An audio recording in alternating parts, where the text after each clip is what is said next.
Hey, welcome back everybody once again to my Dark Souls spoiler-free absolute beginner's guide. Please check out the playlist, see if there's any other topics you'd like to learn about. I should have everything covered.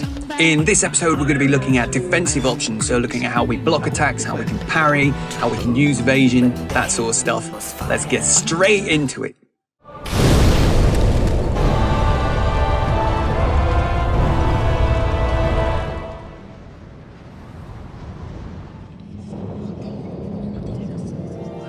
So every time you successfully block, your stamina will be drained. If your stamina reaches 0 while you're blocking, you will be stunned and left defenseless for a short time.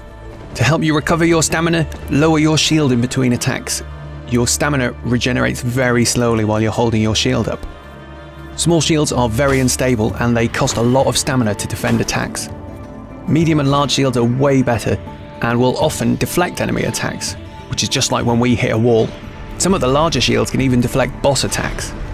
If the enemies you're fighting are using elemental or status attacks and you're getting killed a lot, have a look through your inventory to see if you've collected a better shield to try.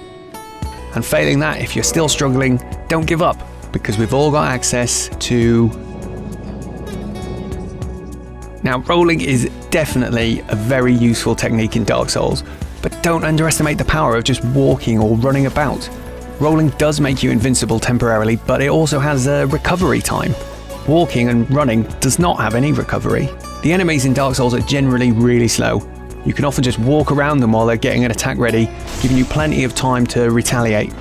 So try and watch the wind-up animations. They give you clues as to which way the enemy will swing, and you can just move or roll accordingly.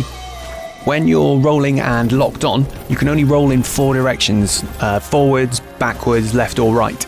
Now this can be a pain when enemies have attack strings that track your position. So if you want a bit more control, you can disengage lock on before you roll and manually push the direction you wish to roll. Try your hardest not to mash buttons when you're down on the floor, even if you're surrounded. Keep calm and wait till the very last second to choose what you're going to do. You don't want to commit to drinking your Estus when really a roll would have saved you, or even just walking out of the way of an attack.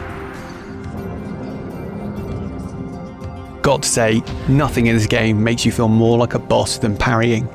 When you land a parry, you'll stun the opponent, and if you walk right up to them and press your quick attack button, you'll land a riposte for huge damage. But before we get into how it works, there's a caveat. Not all attacks can be properly parried. You have to risk trying parries to find out whether they work. As a general rule though, parrying only really works on humanoid enemies that are about 1 to 1.5 times the size of your character. Having said all of this, if you get the timing right, even against non-humanoid enemies, you can do what's known as a partial parry. When you land one of these, you won't get the chance to riposte, but you'll take much reduced damage and be able to attack or move again immediately. You don't suffer any block stun like you do when defending with a shield. So how do we parry? Try and think of it like this. Each attack animation has 3 phases. There's the startup. This is the phase before the actual damage dealing part of the attack occurs. There's the active phase. This is the one that actually causes damage if the weapon collides with your player character. And then we have a recovery phase at the end, i.e. when the enemy's returning back to their standing position. Now the key to successfully landing a parry is to hit the button at the moment the active phase starts. To practice, try it out against the enemies near Firelink Shrine. Spend a while watching the animations, observe the startup animations and get a feel for how long they are. Watch the enemy ready their weapon. As soon as you see that weapon start to move towards you, that's when you hit the parry button. And as an aside, this is the same sort of timing you need to use to get rolling to work properly. You just need to leave it till the last possible second. You can parry with your bare hands, small shields, medium shields, and some weapons. Just put things in your left hand and see what happens when you press that parry button.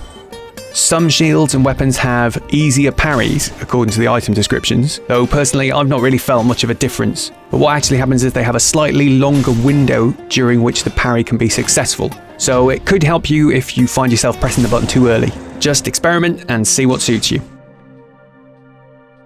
So there we go. Next time we're going to be looking at magic, how you equip spells, the requirements for casting spells, how you improve the damage of spells, that sort of stuff.